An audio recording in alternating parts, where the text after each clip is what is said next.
जय श्री कृष्णा। आज हम श्रवण करने जा रहे हैं श्रावण मास की अत्यंत पवित्र पुत्रदा एकादशी व्रत कथा।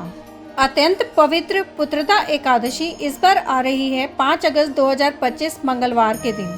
इस एकादशी को पवित्रारोपण एकादशी के नाम से भी जाना जाता है और ये श्रावण मास के शुक्ल पक्ष में आने वाली अत्यंत विशेष एकादशी है। तो आइए आज इस कथा का श्रवण करते हैं।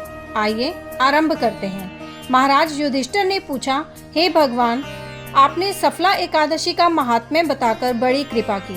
अब कृपा करके यह बतलाइए कि पौष शुक्ल एकादशी का क्या नाम है, उसकी विधि क्या है और उसमें कौन से देवता का पूजन किया जाता है।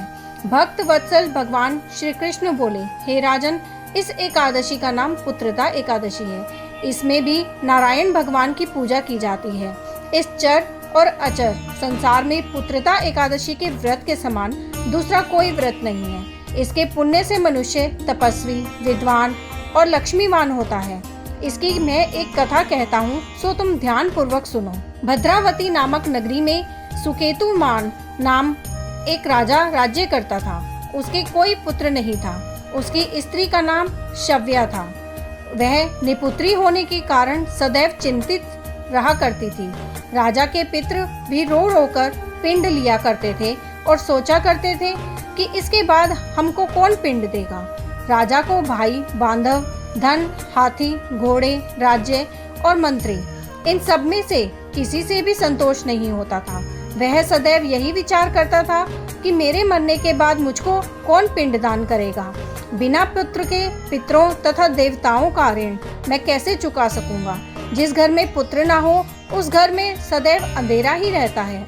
इसलिए पुत्र उत्पत्ति के लिए प्रयत्न करना चाहिए। जिस मनुष्य ने पुत्र का मुख देखा है वह धन्य है। उसको इस लोक में यश और परलोक में शांति मिलती है, अर्थात उनके दोनों लोक सुधर जाते हैं। पूर्व जन्म के कर्म से ही इस जन्म में पुत्र, धन आदि प्राप्त होते हैं।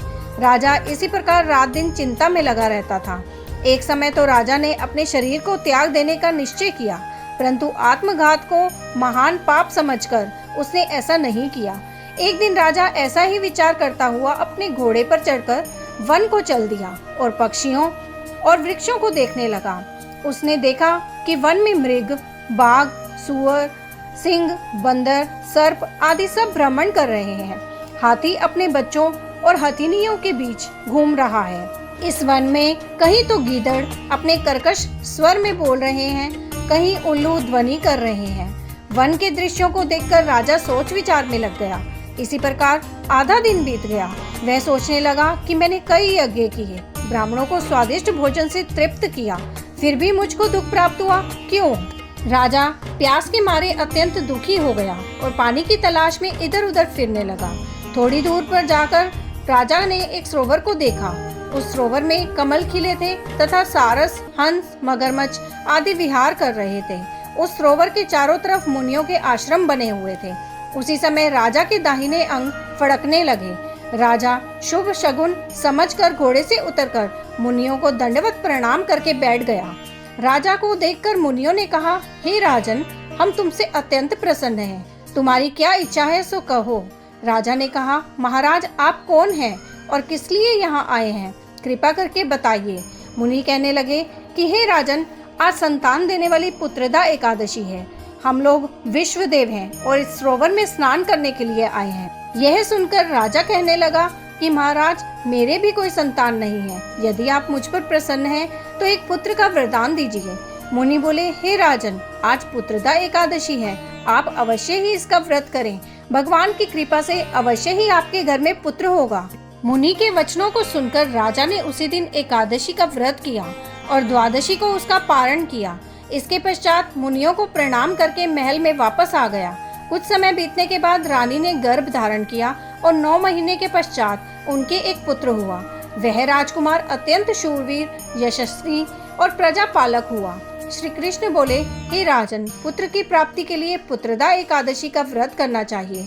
जो मनुष्य इस महात्म्य को पढ़ता या सुनता है उसे अंत में स्वर्ग की प्राप्ति होती है। यही ये कथा समाप्त होती है। आगे की और कथा सुनने के लिए आपके अपने चैनल एस्ट्रो नॉलेज को सब्सक्राइब कर लीजिए ताकि आने वाले वीडियोस के नोटिफिकेशन आपको मिल सके। जय श्री कृष्णा।